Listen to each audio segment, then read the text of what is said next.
여러분 안녕하십니까? 본편에서 모셨던 이재정 의원 모시고 정치 전반 자세히 한번 짚어보겠습니다. 기다리셨습니다. 일단 아까 미러클 작전 네. 직접 좀 브리핑을 받으셨으니까 관련 상임이 네네. 되셔가지고요.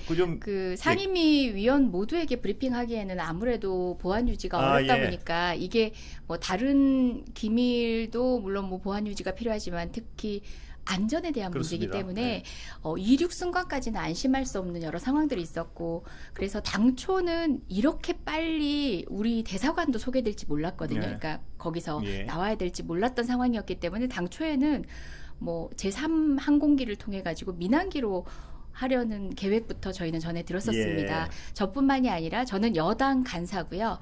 야당 간사님한테도 이제 국회 보고는 꾸준히 있으면서 진행됐던 작전이고요.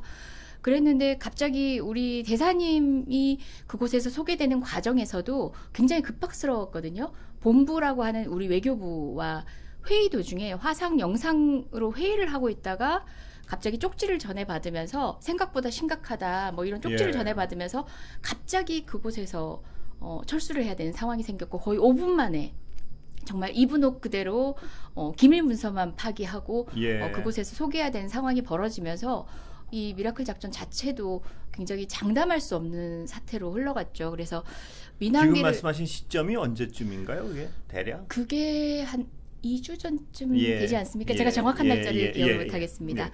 그래서 이제 대사관이 급하게 소개가 되면서 이 작전도 사실상 처음에는 민항기가 투입되려고 했던 것도 괜히 우리 이제 군기가 갔을 때 군수속기가 갔을 때 불러올 수 있는 갈등을 우려해가지고 했을 만큼 사실은 이런 상황을 예정을 못했던 거죠. 근데 되려 군수송기가 투입돼야 되는 상황이 급작스럽게 벌어진 거죠.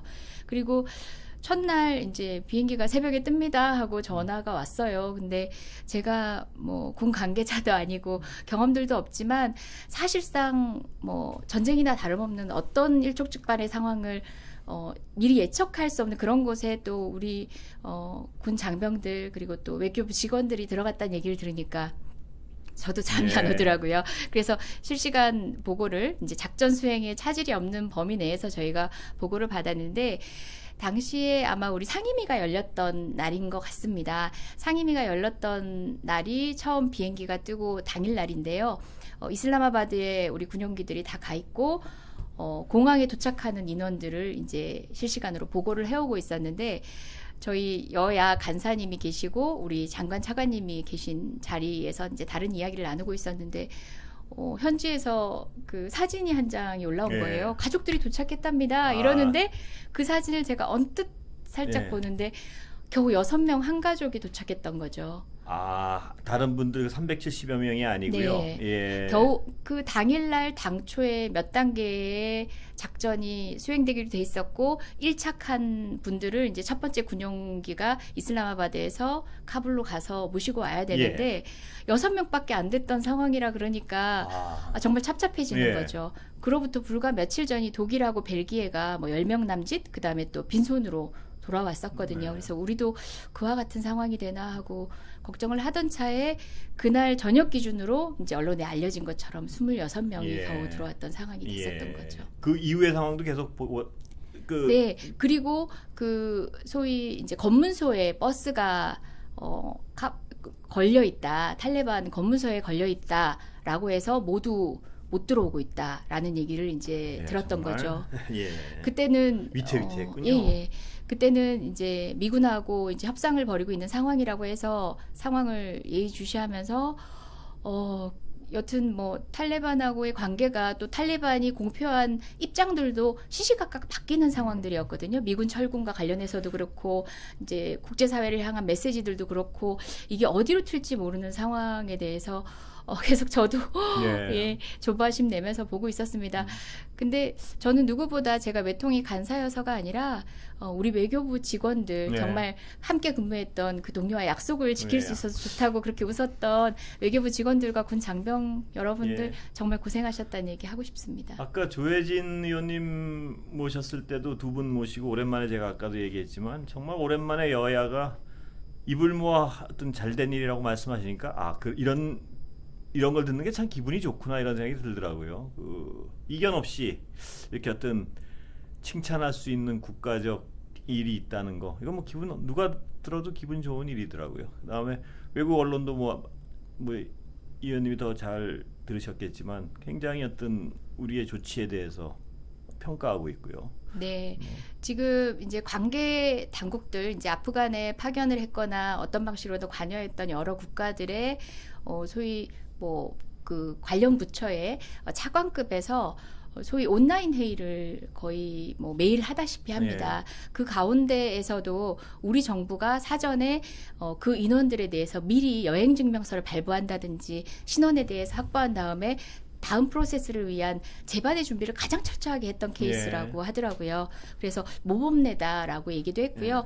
그리고 또 뭐 우리 국민을 안심시킨다는 개념으로 좀 전해져서 뭐 그치지가 너무 이분들을 어쨌든 잠재적, 그러니까 아프간인들을 잠재적 어떤 다른 위협적으로 보이게끔 만든 표현이라서 그렇긴 하지만 신원과 관련해서도 사실은 또 필요한 절차이기도 하고요. 우리나라로서는. 그래서 각국의 정보망들과 크로스 체크를 하면서 정말 우리 정부를 위해서 헌신하셨던 분, 그리고 또 그분들이 우리 사회와도 어우러질 수 있는 그러니까 혹여나 모를 상황들도 우리는 철저하게 점검했다는 거 말씀드립니다. 거꾸로 걱정이 되는 건 그렇게 엄격한 신원 체크를 했다면 혹시나 간접적으로 도와줬던 분 중에는 못 오신 분이 있지 않나, 그 부분이 오히려 좀 염려가 되는 부분이 있습니다. 뭐 그런 측면도 사실은 향후에 뭐 난민이라든지 여러 상황들에서 우리나라가 좀 빗장이 좀 그 다른 데 비해서는 좀 생각보다 굉장히 너무 그렇습니다. 엄격합니다. 그런 측면에서 우려하시는 분들도 있다고 알고 있습니다. 정말 하여튼 오랜만에 기분 좋은 소식입니다. 네, 여야가 한 목소리를 낼 수 있다는 것도 맞습니다. 기분이 좋고요. 오랜만에. 조혜진 의원님하고 아까 그 대담 초반에 두 분이 똑같은 말씀을 하시니까 뭐 중간에 저는 그 앵커 입장에서는 참 실로 오랜만에 보는 풍경이다 이런 하여튼 그런 장면을 좀 가끔은 좀 봤으면 좋겠는데 뭐 현 선거 앞둔 상황에서 쉽지는 않습니다. 국민들께 보여주실 때는 그럴지 모르겠지만 국회 안에서 통과되는 법들 중에 상당수는 서로 접점들을 마련해가면서 만들어지는 법들이고요. 물론이겠죠. 워낙 또 뉴스라는 것들이 또 이제 그 카메라라는 것들이 또 이제 갈등 요소가 있는 부분에 또 보도의 가치가 있고 그렇다 보니까 늘 싸우는 것처럼 보이는데요. 많은 부분들이 타협하고 어떤 의미에서는 양보하는 과정에서 치열하게 싸우기도 하지만 그 마지막에 결론을 맺어가는 과정들이 더 많긴 합니다. 그렇게 바라겠습니다. 네. 아까 그리고 뭐 여기 나오셨으니까 아까 충분히 말씀을 못하신 부분이 있는 것 같아서 유니스 의원 관련해서는 굉장히 준비를 많이 하고 나오신 것 같은데 좀 약간 뭐랄까요 분이 느껴지던데 그 가장 어떤 비판하고 싶은 부분이 어느 부분이세요? 분이라기보다는 시간이 얼마 없는 거를 알아서 이게 참 호흡까지 참으면서 이 짧은 시간 안에 얘기를 꼭 해드려야겠다. 그리고 또 저는 이 방송을 대기하면서 유니스 의원이 발언하시는 걸 못 봤거든요. 근데 본인이 막 격정적으로 얘기를 하시는데 울먹이셨습니다. 아까 네네. 보니까. 울먹이는 그 말씀과 또 제가 급하게 전해받은 전문을 보면 뭐 본인에 대해서 언급했던 많은 정치인들의 이름을 나열하면서 얘기를 하셨더라고요. 그래서 굉장히 감정을 많이 실으셨다. 그런데 제가 볼 때는 유니스 의원님 건도 분명히 저희가 철저하게 들여다봐야 되고 그 의혹에 대해서는 기꺼이 제대로 답변하고 검증받을 책임이 있는 자리에 계신 분이긴 하지만 본인이 그렇게 시쳇말로 그렇게 멋있게 사태의 변을 지금 현재 하시지 않았더라면 흘러가는 상황으로 보면 상당히 민망하긴 하죠. 이처럼 많은 시선이 그 12명 가운데 본인에게만 몰렸겠는가는 본인도 생각해 보셔야 합니다. 나는 임차인입니다라는 그 멘트를 통해서 본인이 가지고 있는 타이틀 자체가 또 본인 스스로에겐 더 엄격하게 봐야 되는 그런 프리즘을 다른 사람에게 주게 됐었다는 것도 본인은 아셔야 될 것 같습니다. 뭐 일단 상대가 없으니까 혼자 이 일방이라서 제가 길게 여쭤보지 않겠습니다. 조혜진 의원님을 보내드려가지고 제가 뭐 속 생각은 뭐 있습니다만 오늘은 뭐 그 부분에서는 언급을 여기서 그치겠습니다. 다른 민감한 주제 좀 여쭤보려고요. 몇 안건이니까 조국 전 장관의 문제는 민주당으로선 뭐 정말 어떤 민감할 수밖에 없고 국민들로서도 민감할 수밖에 네. 없고요. 근데 한번 짚어는 봐야겠다는 생각이 들어서요. 며칠 안 돼서. 자, 일단 여쭤보겠습니다. 조국 전 장관의 자제분이죠. 조민 씨 입학 취소 결정은 어떻게 보세요? 일단 기본적으로 그 인턴 증명서의 허위 여부를 떠나서 예. 그것 자체가 입학에 영향을 미치지 않았다라는 별도의 기관의 공적 기관의 판단이 있는데 그 부분을 감안하지 않고 소위 그냥 고지하는 거 있잖아요. 예.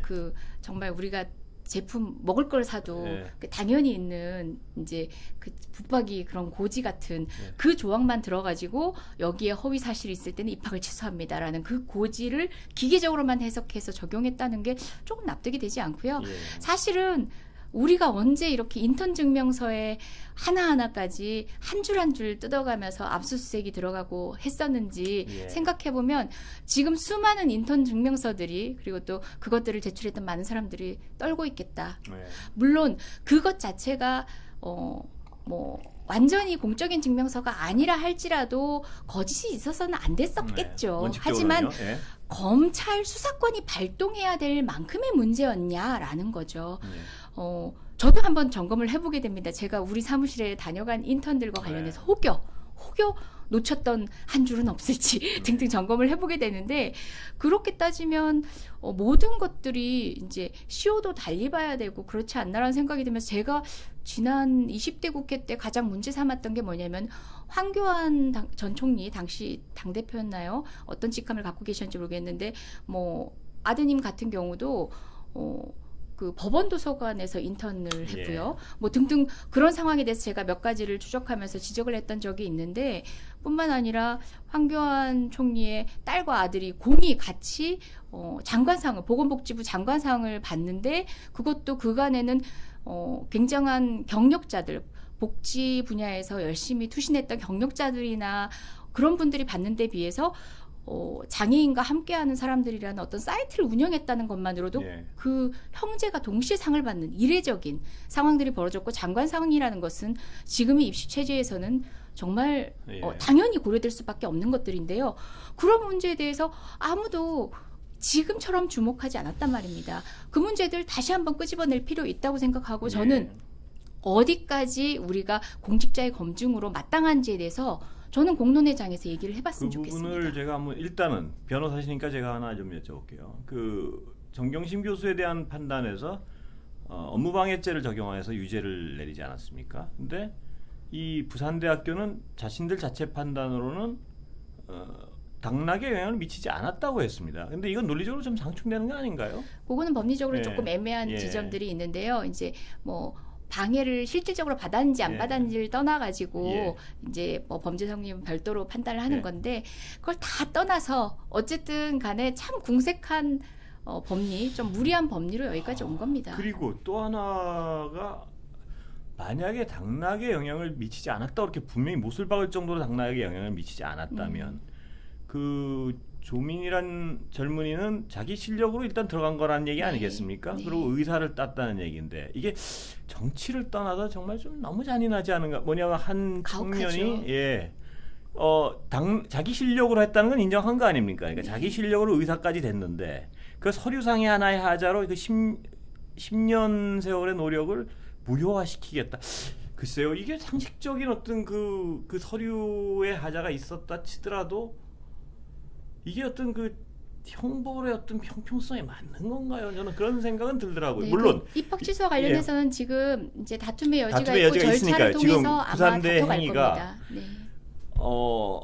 그게 과연 교육 어떤 정의가 거기서 실현되고 있는가 하는 부분이 좀 예를 들어 제가 늘 얘기하지만 조국 전 장관에 대한 평가에서 가혹한 평가를 하는 분이나 혹은 옹호하는 분이나 떠나서 이 어떤 이 젊은 청년의 삶이란 측면에서 그것이 과연 정의에 부합하는 부산대의 결정인가 하는 의구심은 정말 지워버릴 수 없어요. 당락에 영향을 끼쳤다는 판단이 나오면 당연한 판단이죠. 그거는 그 어떤 서류 잘못이 그렇다면 그 부산대 논리는 보면 아주 조그마한 서류 잘못도 있는 사람들은 다 입학 취소를 해야 된다는 얘기까지도 논리적으로 연결이 되는데 그거 다 뒤지면 제가 보기엔 그 입학생들 상당수가 정말 당락의 영향을 받지 않았지만 서류 잘못을 한 그 상당수가 문제가 될 것 같은데요. 맞습니다. 그럼 그걸 서류를 그렇게 대학 측에서 면밀히 검토하지 않는 사소한 서류도 많지 않습니까? 네, 그렇죠. 그것을 입학을 취소할 정도의 하자라고 보는가 아닌가 등에 대한 절충적 판단도 가능한 글쎄요. 지점이었죠. 그 모든 걸 전제로 이해가 안 되는 하더라도. 부분이 있어. 제가 혹시 또 이 의원님 변호사시고 하니까 여쭤봤던 거고 또 하나 제가 오늘 언뜻 조범동 씨 그 판결 보면서 좀 이것도 역시 저는 항상 조국 전 장관을 증오하거나 혹은 또 극도로 옹호하거나 그 중간에 있거나 이런 것을 떠나서 한 자연인이 장관을 하고 나서 그 장관일 때 비롯된 수사로서 한 가족이 저렇게 초토화 되는 과정이 과연 정상적인 과정인가? 부인과 동생, 본인, 딸의 입학 취소? 이게 과연 정상적인 수사라고 할 수 있는가에 대해서는 제가 늘 말하지만 조국 전 장관에 대한 호불호를 떠나서 이건 무슨 문제가 있는가를 한번 들여다봐야 되는 거 아닌가. 저런 어떤 수사 과정. 전 그 부분에 대한 어떤 국민적인 어떤 설득이 좀 있었으면 하는 생각을 늘 가지고 있었어요. 그러니까 항상 조국이라는 어떤 한 인물에 대한 호불호 때문에 그게 가려져 있는데 조국 전 장관이 설령 지금 모든 것이 그 지금 걸려 있는 혐의가 무죄로 드러나더라도 저건 정상적인 일인가? 지금 저 상황은. 네. 전 그 부분에 대해서는 정말 국민적 어떤 설득과 서로의 어떤 대화가 있어 봐야 될 것 같다는 생각 때문에 제가 이런 어떤 기회가 있을 때마다 왜냐하면 검찰은 분명하거든요. 처음에 권력형 비리라 그래가지고 온 맞습니다. 수사를 시작했는데 그거는 무죄가 이미 드러났어요. 권력형 비리라는 건. 그 권력형 비리는 없다는 수사의 대전제가 무너지니까 그 다음에 가족을 다 파서 저렇게 모든 가족을 초토화시킬 정도로 저렇게도 저걸 정상적이 그러니까 조국을 증오하는 사람들은 이걸 보고 뭐라 하냐면 거 봐 조국 나쁜 사람 아니야 이런 논리로 연결시키는데 그거는 아니지 않느냐 이 부분을 좀 설득해보고 싶은 거예요. 그게 만약에 검찰과 재판부의 논리가 100% 맞다 치더라도 지금 그거에 대해서도 어떤 약간의 재판부의 판단에 대해서 의의를 제기하시는 분들이 계시지만 만약에 재판부의 판단이 100% 맞더라도 지금 정경심 교수가 유죄로 나중에 확정되고 그렇더라도 검찰이 맨 처음에 저 대대적인 수사력을 동원한 권력형 비리가 아니었다면 저런 형태의 수사를 용인해도 되는 것인가? 네, 맞습니다. 그리고 그 수사에 대해서 정치적인 의미를 모두 강하게 부인했던 그 당사자는 지금 야당의 가장 유력한 대통령 후보가 돼 있죠. 이것 좀 제가 좀 가볍게 표현을 하면요. 또 오해 소지가 있어서는 안 되는데 현 정부 들어서 더욱더 그 인사검증이 까다로워지고 인사청문회 자체가 굉장히 모욕주기로 흘러갔던 건 사실입니다. 지난 정부에 비해서도 국회 인사청문회 개선에 대한 지적들이 여야 공이 나왔음에도 불구하고 이번 정부 들어서 국회에서 그런 모습들이 더 많이 나왔고 그 정점을 찍은 게 조국 장관 인사청문회였는데요. 워낙 가족에 대한 불필요한 공방들이 많아지다 보니까 이렇게 수사가 들어가기 전부터도요. 그 당시에 동시에 지명이 됐던 많은 후보자들이 다 본인들이 사퇴 의사를 밝혔습니다. 지명된 거, 내정된 거 철회해달라고 하고 본인들은 하지 않겠다라고 밝히고요. 그와 동시에 그 이후에는 그 전과 비교할 수 없을 만큼 모든 이들이 장관을 거절했습니다. 그래서 뭐 어떤 장관직 같은 경우는 이제 30번 넘게 제안을 하는데도 모든 교수와 왜? 이유가 뭐냐? 하자가 그럼 없으면 당당하게 하면 되는 거 아니야? 많은 사람들이 그렇게 생각하시죠. 그게 아니라 가족들의 반대로입니다. 아내의 반대로, 아들, 딸들의 반대로입니다. 우리의 삶까지 아버지의 삶에 의해서 아버지의 어떤 직위에 의해서 우리의 삶까지 부정당하는 일을 잊고 싶지 않다라고 가족들이 반대를 했다고 합니다. 저희는 한번 들여다볼 필요가 있는 거죠. 정말 인사를 검증한다는 차원의 그 틀 안에서 정말 정당했는가에 대해서는 우리 모두가 들여다봐야 됩니다. 그 부분에 또 하나 제가 생각되는 거는 그런 검증의 강도가 또 누구에게나 일정했느냐 이 부분이 반드시 짚어봐야 되는. 근데 이게 왜 그러냐면 제가 늘 그러니까 저는 이 조국 전 장관에 대한 이 호불호에서 극렬하게 갈린 여론 때문에 우리가 정말 중요한 부분들을 놓치고 있지 않냐는 생각 때문에 이 부분을 어떤 그 기회가 드러날 때마다 강조하는 건데 그렇다면 지금 구조에서는 그 조국 전 장관 사태 같은 구조에서는 제가 검찰총장이라면 제가 모든 장관의 인사를 다 좌지우지할 수가 있습니다. 무슨 맞습니다. 얘기냐면 전에도 말씀드렸지만 이 의원님을 누가 장관시키면 뭐 고소고발 들어오게 하고 본인 권력형 비리 비슷한 얘기 있으면 파보고 안 나오면 뭐 아주 간단하죠. 부모님, 동생, 누나, 뭐 오빠 뭐 이렇게 하면 세상에 검찰에 허락받지 않고 장관을 할 수 있는 분이 많지는 않을 겁니다. 당시 여의도에서는 최종 인사권자는 대통령이 아니라 윤석열이라는 얘기를 힐난조로 했습니다. 그러니까 이거는 제가 늘 말씀드리지만 조국 전 장관의 어떤 측면을 맹렬히 비난하는 분들도 저는 그분들도 그렇고 맹렬히 조국 전 장관을 옹호하는 분들도 그렇고 어느 부류나 이런 사안이 문제가 있다는 데는 좀 서로 우리 국민들이 공감을 할 수 있지 않느냐 하는 부분 때문에 저는 이 부분을 굉장히 강조하는데요. 네, 시민들이 가끔씩 조국 가족에게 했던 것처럼 수사해봐라라는 얘기를 하시고 이게 꼭 유행어처럼 되고 있는데 그렇게 누군가한테 또 하면 안 되죠, 사실은. 그렇게는 하면 안 됩니다. 라는 걸 기본적으로 깔고 정말 법이 그렇게 국민들에 대한 수사 또 권력에 대한 수사가 늘 그러했는가를 묻는 그렇습니다. 말인 거죠. 네. 그리고 앞으로는 정말 어떤 그런 식의 검찰이 인사를 사실상 할 수 있는 그런 상황은 검찰 개혁을 통해서 그런 권력은 뺏어야 되는 게 맞는 거죠. 맞습니다. 이 어떤 국가를 위해서는 분명히. 그건 검찰의 제 기능을 하기 위해서도 그런 기능은 없애는 게 맞는 것 같단 말입니다. 근데 제가 늘 안타까운 거는 아까도 말씀드렸지만 어떤 부분에서는 검찰이 만들어 놓은 조국에 대한 어떤 호불호로 거기에 대한 극렬한 분열을 이용해서 지금 검찰이 가지면 안 되는 권력 그것들을 계속 유지하려고 했던 건 아닌가 뭐 그런 생각을 지울 수는 없습니다. 그러니까 저는 하여튼 뭐 제 개인적인 호불호는 뭐 저도 예를 들어서 그 모든 혐의가 확정된다면 조국 전 장관 일가가 말하는 거랑 저렇게 다르게 살았나 부도덕하다고 볼 수도 있습니다. 근데 뭐 만약 그 수사가 전부 맞고 재판이 맞았다면 그러나 그렇더라도 만약에 그렇더라도 검찰의 저 수사 관행은 틀리다는 어떤 저렇게 돼서는 안 된다는 공감대는 설득을 하고 싶은 부분이 있는 거예요. 네, 조국 장관 이제 그 지명 당시에 제가 당 대변인이다 보니까 사실 저는 법사위는 아니었는데 대변이다 보니까 저 나름대로도 이제 그 공방안에 한 축에 서 있기도 했었는데요. 당시 가장 어려웠던 점은 그겁니다. 이 논리가 복잡해지면 대중정치에서는 이야기가 표현해야 될 것들이 많아지면 그것들이 되게 궁색하게 느껴지는데 조국 장관을 바라보는 시선이 도덕적 시선과 관행과 위법이냐 아니냐를 섞어서 이야기를 합니다. 그리고 어떤 부분에 대한 방어를 하면서 이렇게 하면 그럼 도덕적으로 온당하냐라고 얘기하고 또 어떻게 위법이 아니다. 위법이 아니면 다 되냐라고 또 다른 잣대를 갖고 와서 비난하는 방식이다 보니까 어떤 방식으로도 조국 장관이 여론의 재판 안에서는 지는 게임일 수밖에 없는 프레임이었죠. 하지만 지금 한 가족의 인권의 문제 앞에서는 차분히 되짚어볼 필요가 있다는 그렇습니다. 생각입니다. 어떤 개인에 대한 호불호를 떠나서 개인에 대한 호불호를 떠나서 옳고 그름에 대한 판단에서는 우리 모두가 한번 마음을 열고 접근해 볼 필요가 있지 않느냐 하는 생각을 지울 수 없습니다.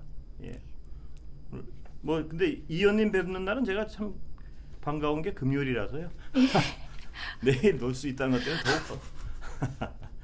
더욱 고맙고 반갑습니다. 혹시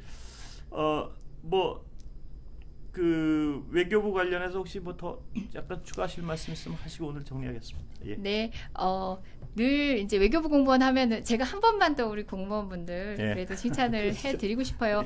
최근에도 코로나 상황에서 이제 외국에 나가거나 이런 것도 외교부 공무원도 사실은 쉽지 않거든요. 그런 상황에서도 해외 교민들은 챙겨야 되고 하다 보니까 우리 외교부 공무원들이 굉장히 스트레스가 많고 외교부 내부적으로도 굉장히 여러 불미스러운 일들도 있고 사건 사고 때문에 공무원들 사기가 많이 힘듭니다. 그런데 그 가운데서도 나라를 위해서 기꺼이 또 본인의 역할을 잊지 않고 해주신 이번 기회를 계기로 또 우리 공무원들, 대한민국 공무원들의 노고도 늘 공무원이 철밥통 뭐 이런 식으로 해서 국민한테 지탄만 받고 있는데 역할을 하는 그 공무원분들을 치하해 주시고 국민 여러분께서 칭찬해 주시고 또 자랑스러워해 주시는 것도 중요할 것 같습니다. 말씀드립니다. 저도 그 정서가 메마른 지가 오래됐는데요. 그 사진, 스틸 사진은 뭐 찡할 뻔했습니다. 네. 네, 오늘 여기까지 하겠습니다. 네. 감사합니다. 네, 고맙습니다.